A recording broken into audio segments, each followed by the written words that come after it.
How to create an account on SHEIN.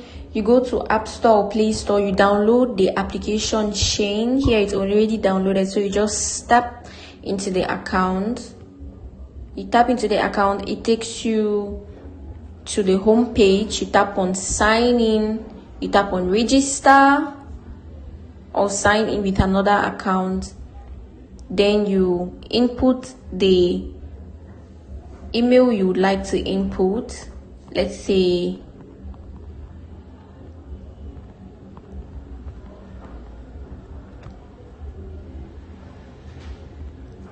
you input your email, you tap on continue, you select a password you like to use, you select the options, you mark the options, then you take register. You send you a verification code on your email, you tap it, you create a password,